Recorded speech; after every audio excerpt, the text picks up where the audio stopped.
Sebetulnya kalau Ramadan orang kok masih berbuat maksiat itu bukan godaan setan, tapi setan sudah menggoda 11 bulan sehingga merasuk dalam diri seseorang, sudah menjadi pribadi kelakuan godaan setan selama 11 bulan sudah merasuk di diri kita sehingga kita tetap di bulan Ramadan pun maksiat. Orang kaya kok tidak zakat berarti dia memakan haknya fakir miskin. Apa tega? Sedekah di hari apapun baik, tapi yang paling baik menurut Rasul adalah di bulan Ramadan.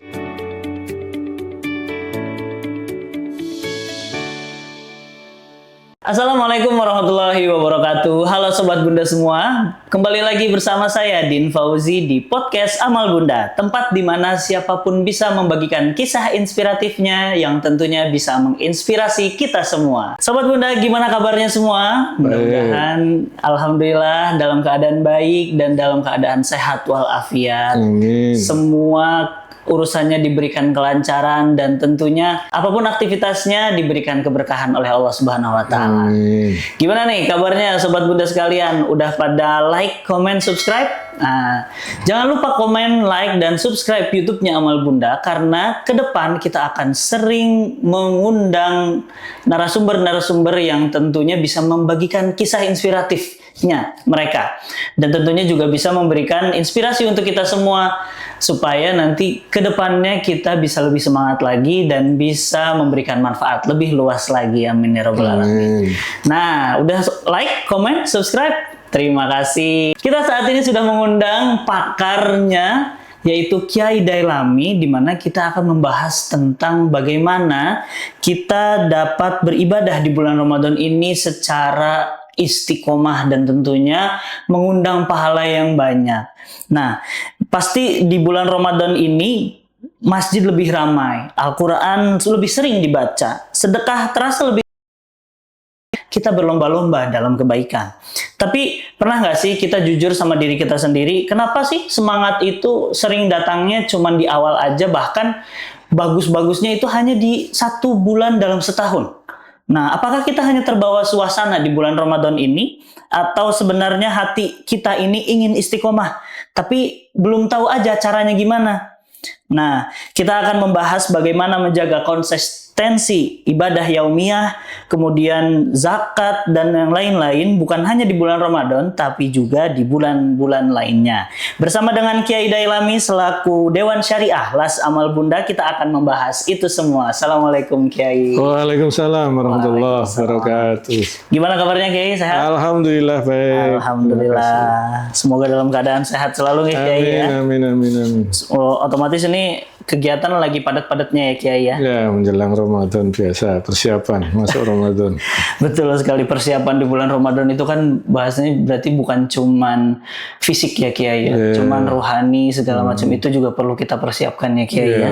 Makanya kita disuruh mengharapkan keberkahan bukan hanya di Ramadan, tapi mulai di Rajab. Rajab, Saban sampai Ramadan. Maka Nabi kita, Nabi Agung Muhammad Sallallahu Alaihi Wasallam bersabda, Rajab sahrullah, wa Saban sahri, wa Ramadan sahru umati. Rajab itu bulannya Allah, artinya Allah memberikan ampunan yang banyak kepada umatnya. Di Saban itu sahru, bulannya Rasul, artinya kita suruh banyak-banyak membaca sholawat. Karena di bulan Saban itulah turunnya ayat Innallaha wa malaikatahu yusholluna 'alan nabi ya ayyuhalladzina amanu shollu 'alaihi wa sallimu taslima. Sungguhnya Allah dan malaikat membacakan sholawat atas Nabi. Maka orang-orang beriman diperintah oleh Allah untuk membaca sholawat. Dan itu turun ketika di bulan Sya'ban. Maka ketika itu ibarat menanam di Rajab. Kemudian di bulan Sa'ban kita semangat ibadah dalam rangka merawat, menyirami, itu di bulan Sa'ban. Maka kalau itu dilakukan, maka nanti di bulan Ramadan, syahru umati, bulannya umat saya, artinya kita panen di bulan Ramadan. Maka rata-rata orang yang bisa istiqomah di bulan Ramadan, bisa semangat ibadah di bulan Ramadan, biasanya dimulai dari Rajab dan Sya'ban. Tidak hanya instan ketika masuk Ramadan baru rajin. Nah itu tadi, biasanya bisa saja rajinnya di awal. Iya, betul. Kalau sudah di akhir Ramadan sudah pindah di mall. Betul. Secara faktualnya begitu ya Kiai ya. Gimana maksudnya banyak sekali orang yang memang belum tahu ilmunya Kiai. Kayak misal itu tadi 2 bulan sebelum Ramadan pun kita harusnya sudah mulai menanam gitu ya Kiai ya. Merawat. Nah, mulai dari menanam, kemudian menyiram, dan akhirnya Ramadan itu justru bukan hal untuk memulai, tapi justru untuk memanen. Panen pahala. Panen pahala, dimana udah disiapin. Nah, Ramadan buka pintu pahala semuanya Kiai, betul ya? Nah, tapi sebenarnya kalau secara manusiawi Kiai, sebenarnya iman itu hakikatnya seperti apa Kiai? Apakah memang itu tadi kita udah persiapkan? Apakah emang itu akan selalu naik atau emang secara manusiawi itu akan turun atau naik? Itu seperti gimana Kiai? Kalau iman itu yazid wa yanqus. Iman seseorang itu bisa tambah dan suatu saat bisa turun. Tambah contoh gini, ketika kita ada orang meninggal, maka kita keyakinan tentang kematian akan tambah. Aduh, apalagi kalau yang meninggal itu orang paling dekat sama kita, kita merasa sedih, kita mau menjadi lebih baik. Tapi nanti setelah beberapa hari sudah lupa dengan kematian, itu biasa lagi.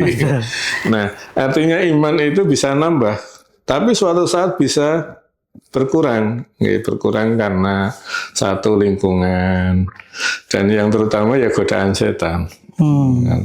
Godaan setan. Lah, kalau Ramadan gimana? Apa ada godaan setan? Ya, katanya setan sudah dibelenggu dari rantai.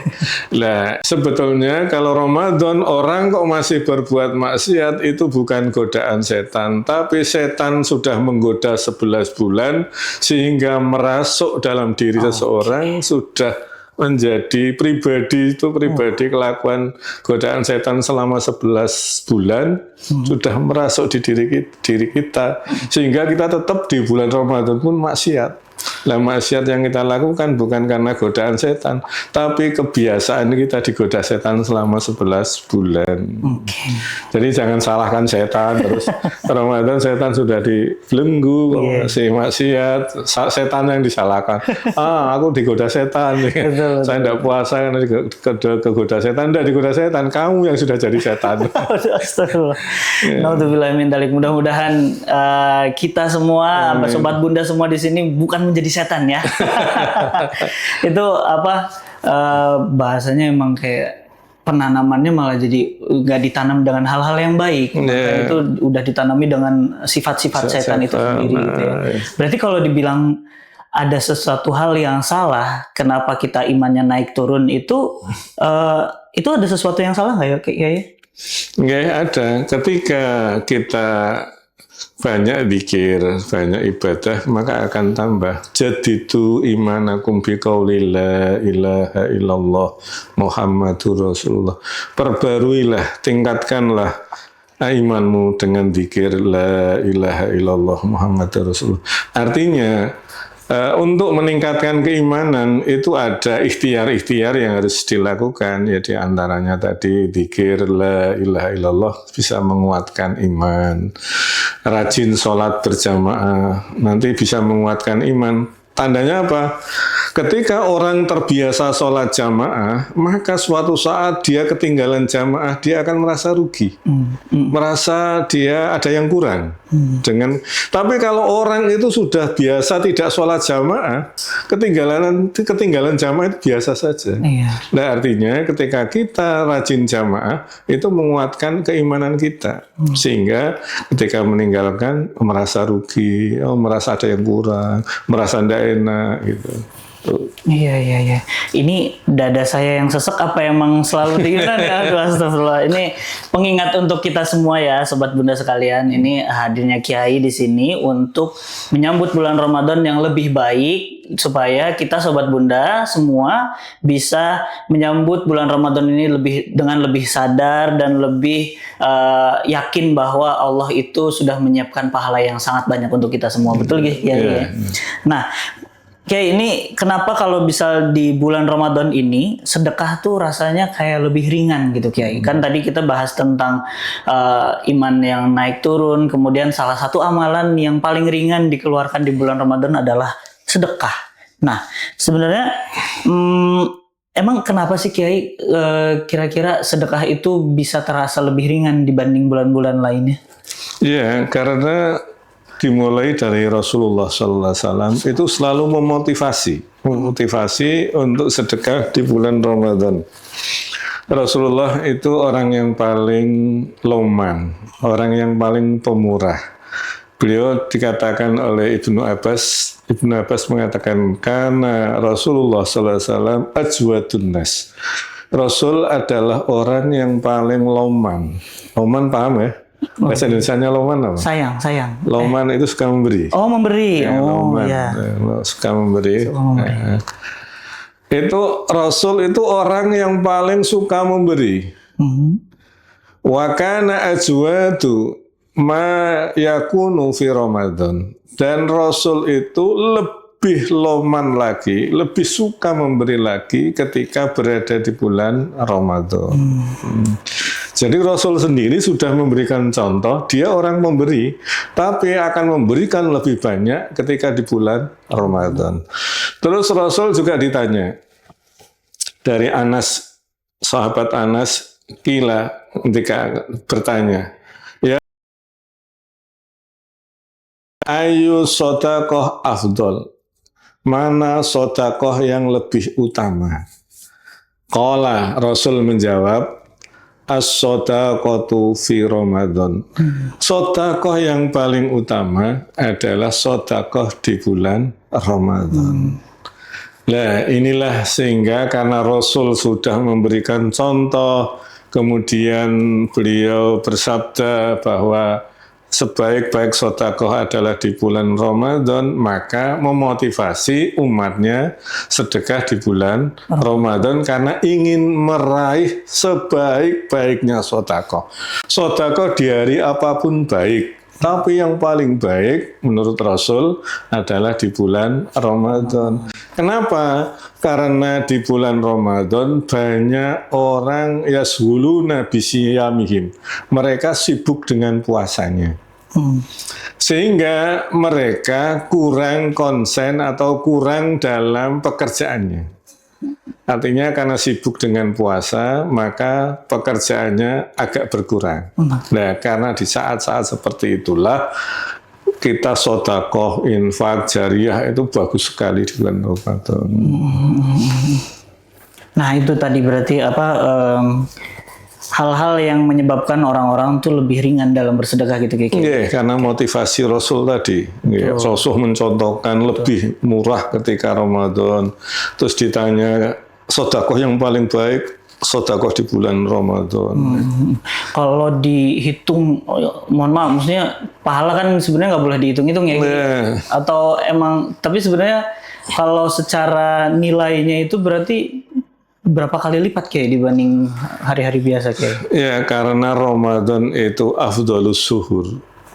Sebaik-baik bulan adalah bulan Ramadan. Tentunya akan lebih baik min ghairihi dari selain Ramadan. Maka semua pahala itu ada lipatannya. Kecuali puasa Ramadan, Allah yang memberikan pahala khusus. Artinya ada kekhususan oleh Allah untuk bulan Ramadan. Lah, bagi kita, kenapa kok bulan Ramadan pahalanya besar? Ya karena dia itu bulan mulia. Kalau di luar bulan Ramadan itu bi asri amsalia 10 kali lipat atau 700 lipatan pahalanya. Maka tentunya di bulan Ramadan lebih daripada 700 lipatan pahala tersebut.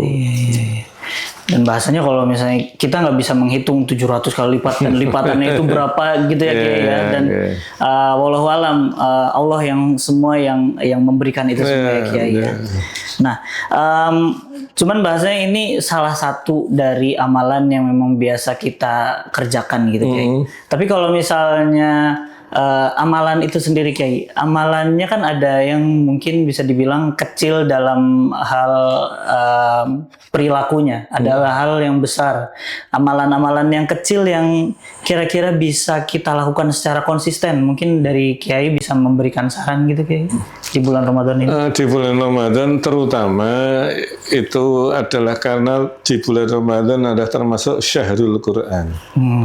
Bulan Ramadan syahrul alladzi unzila fihil Qur'an hudal linnasi wa syahrul Ramadan alladzi unzila fihil Qur'an hudal linnasi wa bayyinatin minal huda wal furqan. Bulan Ramadan adalah bulan diturunkannya Al-Qur'an.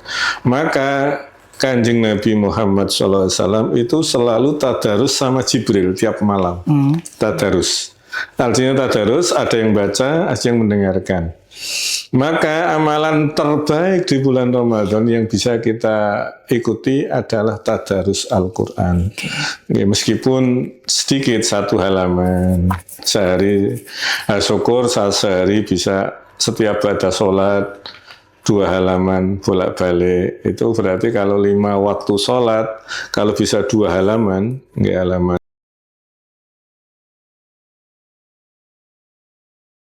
Iya.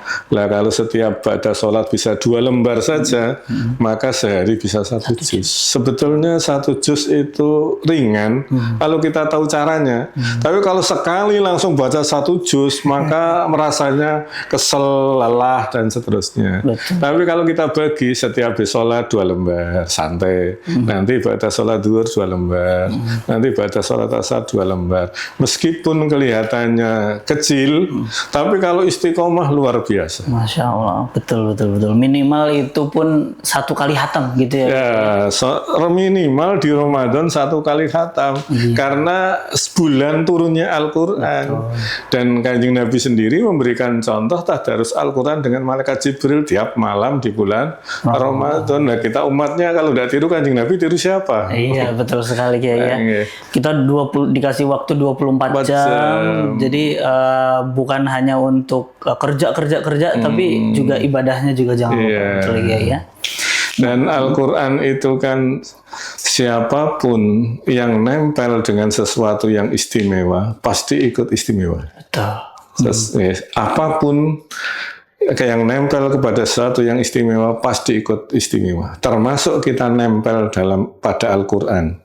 Artinya kita tadarus Al-Quran adalah kita sedang nempel kepada sesuatu yang istimewa. Jangankan kita, malaikat sekian jumlahnya jutaan, tapi ada 1 malaikat yang paling mulia, adalah malaikat Jibril. Kenapa Jibril mulia? Karena Al-Quran turun kepada Nabi kita melalui malaikat Jibril. Sebagai perantara saja sudah menjadi malaikat mulia. Maka kita juga khairul umat. Kuntum khairu ummatin ukhrijat linnas. Kalian adalah umat terbaik. Kenapa? Karena dan Al-Quran adalah kalamullah yang menjadi mukjizat terbesar Kanjeng Nabi. Mukjizat yang lain semua kalah. Tongkatnya Nabi Musa kalah semua. Dan Al-Quran itu masih ada. Nah, kenapa kita tidak ambil? Kenapa kita tidak nempel ke situ? Kalau kita nempel ke Al-Quran, Al-Quran adalah sesuatu yang istimewa, maka kita akan menjadi istimewa. Kalau tidak, jangan harapkan bisa istimewa. Iya, betul. Itu tadi ya, jadi bahasanya kita di bulan Ramadan ini bukan hanya puasa sudah wajib, itu sudah jadi amalan yang wajib yang memang harus kita lakukan, dan itu pun pertanggungjawabannya langsung kepada Allah, betul nggak? Dibanding itu, kita juga harus mengaji tadarus Al-Quran seperti yang dicontohkan oleh Rasul setiap malam gitu ya Kiai ya. Mudah-mudahan kita bisa istiqomah teman-teman semua. Nah, balik lagi ke Kiai. Ini kan tadi kita udah bahas tentang amalan Al-Quran, amalan kecil yang kita lakukan istiqomah itu insya Allah pahalanya menjadi besar. Iya. Sama seperti halnya sedekah juga. Sedekah juga ketika kita lakukan sedikit demi sedikit akan menjadi bukit tentunya ya Kiai ya. Pahalanya juga pasti akan lebih banyak ketika nanti akhirnya kita istiqomah gitu. Iya. Nah, ini kita bicara tentang zakat Kiai. Kan kalau sedekah itu hal yang bisa dikatakan sunnah, betul nggih? Betul nggih. Nah, kalau ini ada zakat. Zakat hal yang sifatnya hukumnya wajib, betul nggih Kiai? Nah, ini banyak juga orang yang menunda zakat itu karena merasa belum mampu. Jadi dasarnya yang tadinya zakat itu wajib, tapi karena ada kondisi belum mampu. Nah, ini bagaimana menurut Kiai? Sedekah itu zakat. Zakat itu kan ada dua macam. Zakat mal dan zakat badan. Zakat mal adalah zakat harta benda, penghasilan dan seterusnya. Kalau zakat badan adalah zakat fitrah. Itu fitri. Zakat badan, zakat mal itu semua orang yang sudah memiliki satu nisab. Ya kalau di pertanian ya 85 gram. Itu kalau di pertanian itu sekitar hampir 6 kintal. Sekitar 6 kintal ausok. Lah itu kalau sudah segitu wajib zakat. Kemudian di perdagangan itu zakatnya sama dengan emas. Yaitu ketika perdagangan dikalkulasi sudah menjadi 85 gram emas. Cuma perbedaan sekarang emas itu emas 14 karat apa 24 karat. Nah, ini sementara di Basnas Pusat sedang menggodok bahwa standar emas itu yang 14 karat. Kalau standar zakat itu emas yang 24 karat, sementara harga sekarang 3 juta. Betul, 1 gram. 3 juta kali 85 gram. Itu 250 lebih. Maka nanti orang penghasilan harus di atas 20 juta yang baru wajib zakat. Maka akan jarang. Maka di Basnas Pusat, itu ketuanya Pak Nur Ahmad, Profesor Nur Ahmad, itu sedang mengkaji bagaimana kalau standarnya itu emas yang 14 karat. Yang 14 karat itu seharga antara 800 ribuan. Itu kalau kali 85 itu sekitar 60-an sekian lah. Itu masih, kalau 60-an berarti kan orang yang punya penghasilan 5 juta lebih sedikit sudah wajib zakat. Zakat profesi. Kemudian untuk buah-buahan di Indonesia kayaknya jarang. Cuma sekarang karena ada zakat profesi, maka tanaman apapun yang ingin untuk mendapatkan keuntungan, jadi mali ajli ribih, mengelola keuangan harta untuk mendapatkan keuntungan itu termasuk dimasukkan perdagangan. Jadi kalau ada orang nanam sawit, itu jangan zakat sawit wajib zakat atau tidak.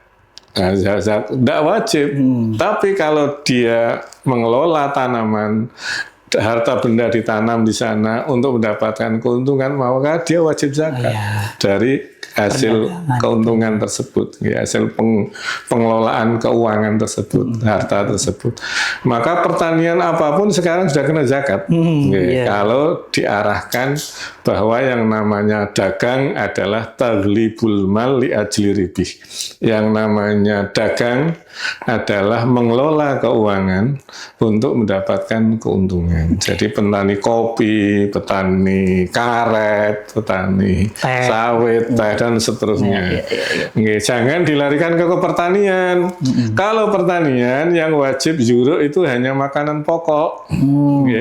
Maka nanti orang yang panen mangga beberapa hektar tidak wajib zakat. Betul, Tapi kalau dia menanam mangga untuk apa? Untuk mendapatkan keuntungan, hasil, maka dia wajib zakat dari harta keuntungan dari mengelola keuangan tersebut. Lah, orang yang sudah waktunya zakat kalau tidak mengeluarkan zakat diancam neraka oleh Allah. Masya Allah.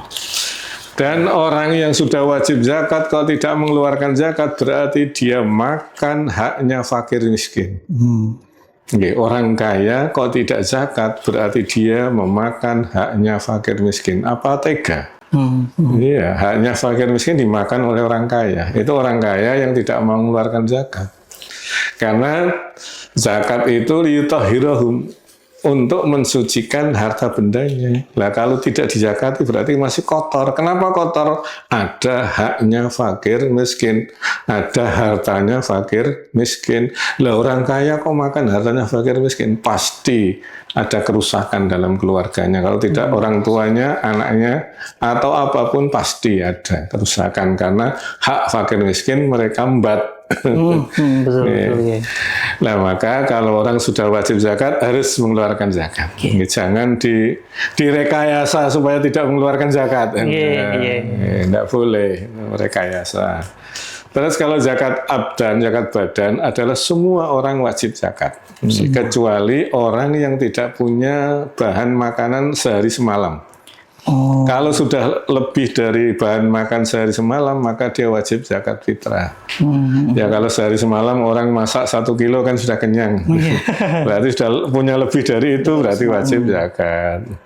Dan dia wajib zakat ketika menemui akhir Ramadan dan awal Syawal. Kalau dia menemui akhir Ramadan, hidup di akhir Ramadan dan awal Syawal, maka dia kewajiban zakat. Berarti orang-orang yang menunda zakat, mohon maaf, kalau orang-orang yang tidak mampu itu kategorinya adalah orang yang tidak punya bahan makanan sehari semalam. Berarti semua orang yang punya bahan makanan sehari semalam itu wajib zakat ya? Wajib. Dan orang yang tadinya tidak punya makanan sehari semalam, kemudian dikasih zakat, orang punya banyak, dia wajib mengeluarkan zakat juga. Bahasanya kan kita biasanya yang menerima zakat itu bukan hanya cuma dari satu masjid atau dari satu orang. Berarti berapa? Satu orang 3 kilo. Berarti nanti ada orang lain ngasih. Nah, ini yang satu sudah wajib dikeluarkan. Baik. Jadi sebenarnya kalau dihitung-hitung itu tidak ada alasan untuk zakat. Tidak ada alasan untuk di Indonesia ini. Betul. Orang itu sudah wajib zakat semua. Iya. Karena yang tidak punya akhirnya menerima zakat jadi wajib. Betul. Apalagi karena itu tadi ya, zakat itu kan dikeluarkan dibagikan itu maksimal sebelum sholat Id. Betul ya?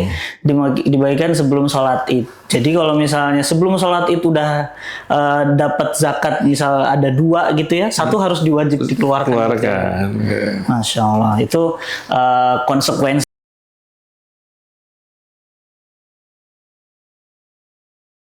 fitrah. Salah satunya zakat fitrah. Kalau misalnya tidak zakat itu tadi neraka gitu ya. Maksudnya ini memang hal-hal yang wajib gitu ya. Wajib. Kalau misalnya tidak ya dosa. Betul, dosa gitu ya.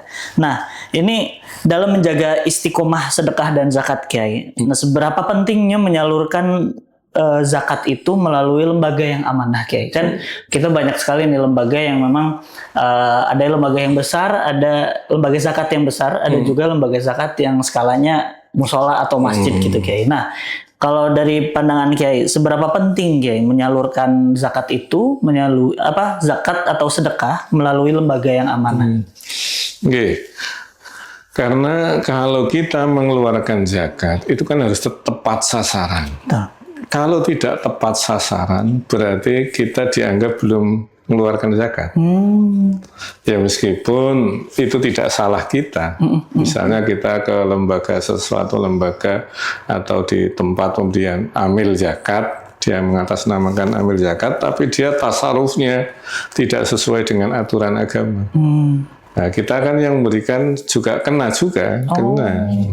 Makanya penting sekali untuk menentukan mana amil yang amanah. Itu penting sekali. Karena supaya zakat kita betul-betul tersalurkan sesuai dengan aturan syariat.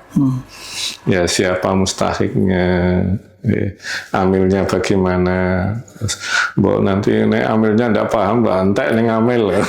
Amilnya juga akeh. Mengambil banyak amilnya. Ini kan salah.